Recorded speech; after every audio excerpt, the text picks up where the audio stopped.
सांगली पोलिसांनी मोठी कारवाई करत तब्बल 2.5 कोटींची रोकड जप्त केली आहे। उमदी येथे एका सराफाला लुटण्यात आल्याचा प्रकार घडला होता।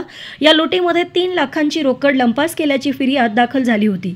या प्रकरणी 7 जणांना अटक करण्यात आली असून ज्यामध्ये संशयितांकडून तब्बल 2.5 कोटींची रोकड हाती लागली आहे।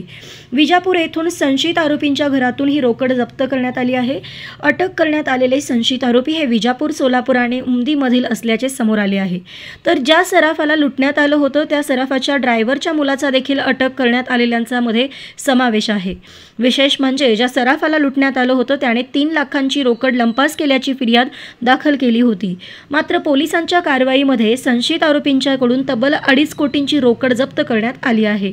त्यामुळे एवढी मोठी रोकड त्यांच्याकडे कुठून आली, ती नेमकी कोणाची होती हा प्रश्न निर्माण झाला आहे। याबाबत अधिक तपासामध्ये त्या गोष्टींचा उलगडा होईल अशी माहिती सांगलीचे पोलीस अधीक्षक संदीप घुगे यांनी दिली आहे।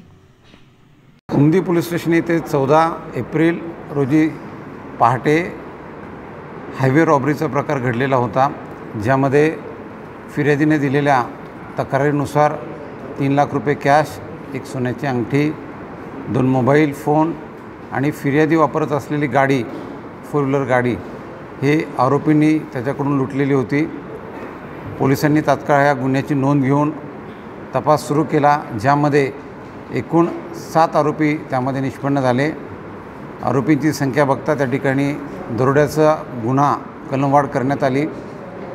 आरोपींकडून आम्ही पुढे जप्ती जेव्हा केली त्या जप्तीमध्ये फिर्यादीनं दिलेल्या मुद्देमालापेक्षाही जास्त रक्कम त्या ठिकाणी आम्हाला आढळून आली।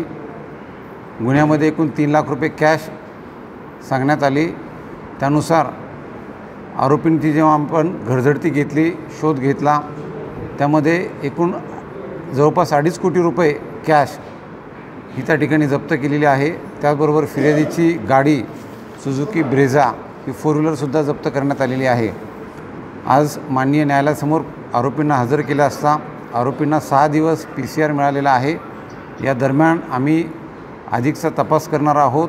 ही कॅश कुठून आली याबाबतही आपण आयकर विभागालाही कळवलेलं आहे।